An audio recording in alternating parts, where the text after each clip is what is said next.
Hey, I've been using the Evo Lite Plus Pro bundle for the past couple days. I'll be giving you an overview, my thoughts, my comparisons with the experience using this new drone and coming from the DJI Mavic Pro 2, how it compares. Now, in this first video on this drone, I'm not going to be going over every single spec. Again, this is more of a first impressions video. I do have a more in-depth review that I'm working on for makeuseof.com, where I'll be doing the video and an article. So if you want to check that out and learn more about this drone, as well as some of the specifics as far as like how it goes head-to-head to the Mavic 2 Pro, you can check that out when it comes out in a couple weeks. Now, as a quick teaser as to what's ahead, the Evo Lite Plus gets a lot of things right. Its build quality is really good, the hardware is really good, and if you are already familiar with DJI drones, the experience with setting them up is going to be very similar. The experience with flying them is going to be very similar, but there are a couple things specifically with the video, photo modes, and some settings that I'm not able to test in its current state. Hopefully future updates, as I'll discuss later on in this video, will be coming out that will address some of those things later on. Now, if you're new here, hey, be sure to subscribe if you want to see more in-depth comparisons and reviews like this. So my experience with drones started about 6 to 7 years ago, a little bit before the original Mavic Pro came out, which I think was back in 2014. That was a pretty revolutionary drone because that was the first one, I believe, that had this kind of folding out design for its wings, making it very compact. But for a drone that could be that compact, literally fit in your pocket and have the video features that it had, as well as some of its autonomous and safety features, that was very impressive. Even picking one of those up used right now for about $500 or $600, that's an exceptional deal if you don't need the ultimate best video quality. And again, coming from the original Mavic, DJI's newer drones still have that same design, and now Autel has the same design for the most part. The Autel is just a little bit taller because of its feet, which is an advantage I'll discuss a little bit later, but I think the DJI is just a little bit longer, especially with its gimbal cover attached. On the DJI, the main difference is that its bottom legs fold kind of cantilever outwards. It's very similar in weight. I would guess that the Autel is maybe just ever so slightly heavier, although for the most part it's all plastic, very similar to the DJI. I think maybe because it's a smoother plastic, it feels a little bit more premium in hand compared to this. Colors aside, the main design differences that are apparent right away are the front gimbal covers. This is more recessed and flat, whereas the gimbal cover on the DJI is more round and sticks out a little bit more. Likewise, on the back, it's a little bit different. The Autel has its power button / battery level indicator, whereas on the DJI, it's at the top. But speaking of batteries, the Autel is a little bit harder to install, whereas with the DJI, it just kind of clicks into place. The downward motion, the Autel has to slide in, which is a little bit harder to get right on your first time. And that same quirk actually applies when you're using its battery dock as well. With it being flat and on a flat surface, it's a little bit harder to do so versus, again, with the DJI being vertical, you're pushing them into place from the sides versus sliding them on a flat surface. And especially when you have one or two other batteries already on the dock, installing or connecting another battery frequently resulted in me disconnecting one of the other ones. Now, similar to the DJI's charger, it does charge each one sequentially. It doesn't charge them at the same time. Whichever battery has the most charge, it'll top that one off first and then go down the line. I do have a third-party one that I use for the DJI at home, which charges all of them at once.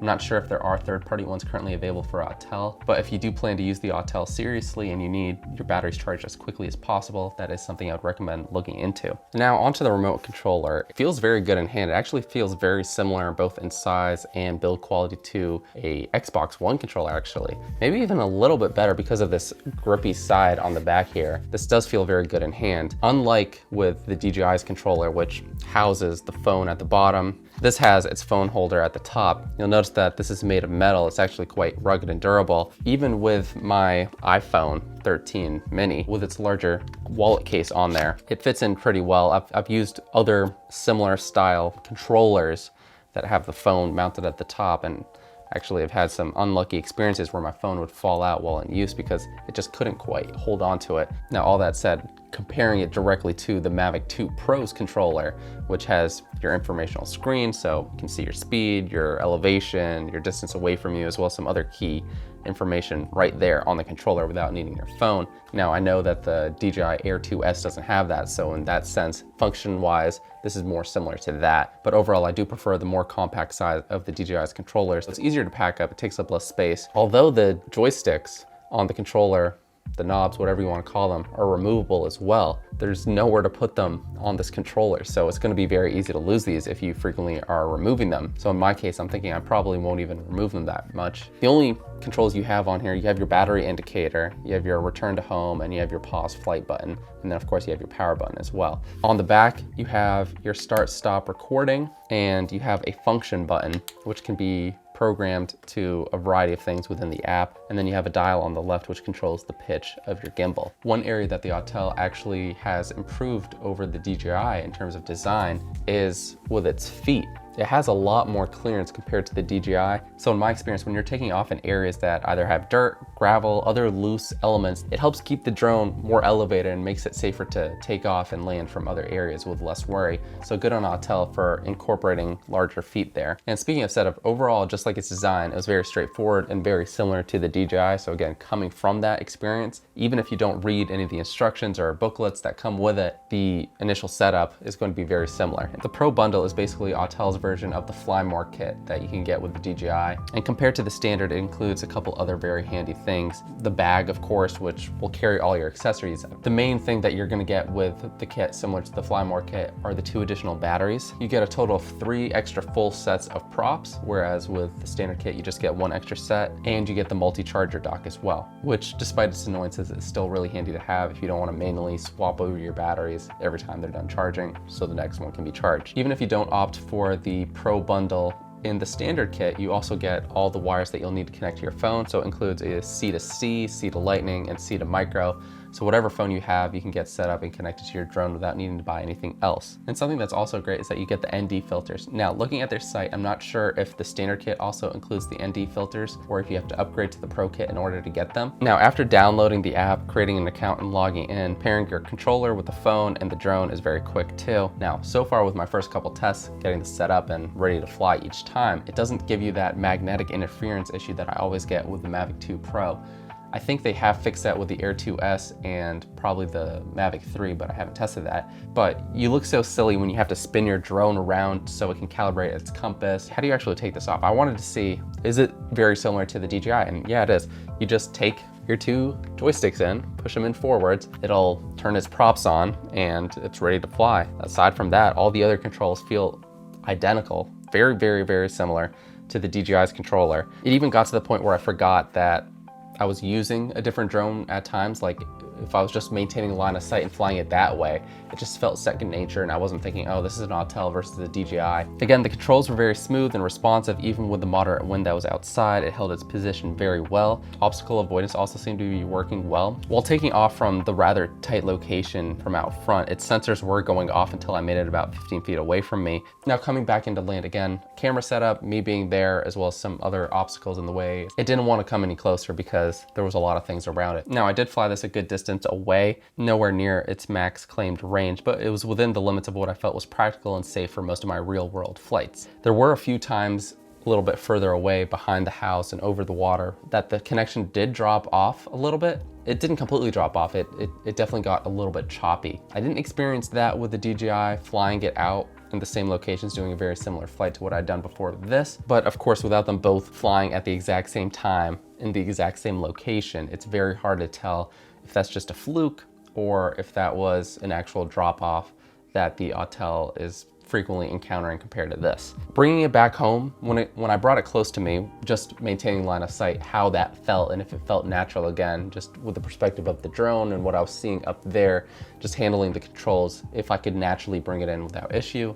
And I could. It felt, again, very similar to flying it with the DJI. Now, before moving on to the image and video quality, I want to share a couple more thoughts on the app itself. Most importantly, it does work well. It's reliable. I didn't have any issues with it. And all the controls that you'd want, all the important information that you'd want is right there within the app, and you don't have to go digging for it. It's very intuitive to use. Controlling it and flying it, I felt very comfortable with it. But like I was sharing earlier, it does still feel very basic. Advanced controls, advanced settings, advanced parameters aren't yet available within the app. Those are things that I'm hoping will come out with future updates. And so again, all the clips that you've been seeing from this drone are shot in its auto mode, but it won't be until my more in-depth video that I can actually really talk about the video quality out of this in more detail. What I can say right now, again, is it's sharp. It handles that high dynamic range well, and notably missing right now is 24 frames per second, which I think should be very standard with all cameras. A lot of people are like, why do you need that if you have 30 frames per second?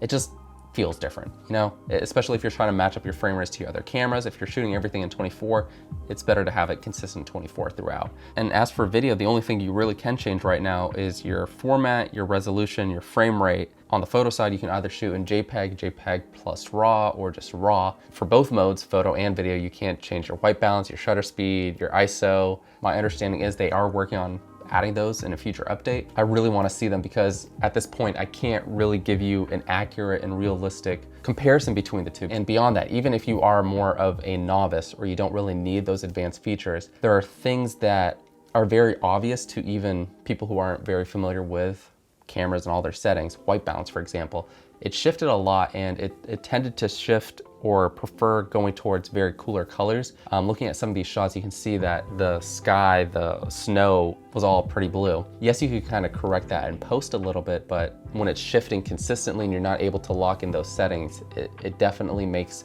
the footage out of this not to the quality and capabilities that I know it can do. Likewise, it doesn't have 422 10-bit, which for a lot of people might be deal breakers. I know I shoot with that all the time. Again, it helps me get the most quality out of this and match my footage a little bit better to my Sony cameras. If you're someone using this in the more pro space, it's supposed to do really well in low light. It's supposed to be able to boost its ISO, I think up to like 42,000 or something crazy like that. I want to take this into the city and try to shoot over there and see what kind of results we can get. Now for this next part, I was a little bit skeptical for its 2x and 4x zoom and how good that would be. 2x I think is actually kind of usable, and I think even maybe a little bit in some pro work, you might be able to get by with it. It's not too noticeable. There isn't very much grain. It doesn't look too degraded. But when you're actually flying, it does look cool to be able to just zoom in on something. When I was flying over the lake, going from 1x zoom to 4x zoom, I could clearly see the people walking their dog there. And I say clearly, but what I mean to say is it was much more apparent as to what they were doing. And you switch to your quick shot modes, you're limited to just 1x. You can't go to 2x or 4x, which maybe makes sense. But I did notice though, when it goes back to 1x, it's more fisheye compared to the standard video mode on the Autel. What I think is happening when you shoot regular video is it's doing some of that magic behind the scenes where it's de-squeezing or squeezing in the image, or compensating for that distortion that normally it would have, because it's more of a fisheye, more of a wide angle perspective that it's doing in camera in the app. And perhaps when you switch over to your quick shot modes, because it requires maybe more resources to track your subject or whatever, it's not able to do that currently. I'm not sure if a future update will fix that. But the important thing to note with that is if you are shooting those kind of videos with a quick shot, you're gonna have more of that distorted image. And if you don't want that, that's something that you're gonna later have to fix in post. But speaking of those smart features, tracking right now seems to be hit or miss in the quick shot mode. In regular video mode, it's not really available. I don't think I'm able to drag a box over something and just track it and have it go. And in quick shot mode, similar to DJI's app, it'll suggest various subjects that it thinks you might want to track or orbit around or do your rocket movement away from. But even though the drone hasn't moved between me clicking on the suggested mark and it beginning the movement, it frequently lost the subject, or it said that the subject is no longer available. But then a second later, it'll populate a whole different set of suggested tracking marks. I'm gonna give it, for right now, the benefit of the doubt and say it has to do with early software, and maybe with it being very bright white snow everywhere, maybe that is also confusing it. Now it does also have this portrait mode, which is going to be really cool when I can actually test it out. The sensor itself will actually shift vertically, allowing you to take a full size video vertically as opposed to having to do cropping in post. That's going to be important for a lot of people who are doing that kind of content, including for me. I've started to do that a lot for branded content, which they're making ads specifically for social media like Instagram, where you want to have the max amount of video real estate as opposed to having a wide video that's not really designed for, you know, mobile scrolling and stuff like that. At this current time, I wasn't actually able to get that to work. And while that should give you a pretty good idea as to how the two compare surface level and some of the features that this has and some of the aspects that make it better, but right now, again, its software just feels like it needs a little bit more time to bake in the oven before it's ready. If you are interested in learning more about the drone and you want to hear more of my thoughts as future software updates come out, be sure to subscribe so you can stay up to date with those. Thanks again for checking out this video. Until the next one, I'll catch you later.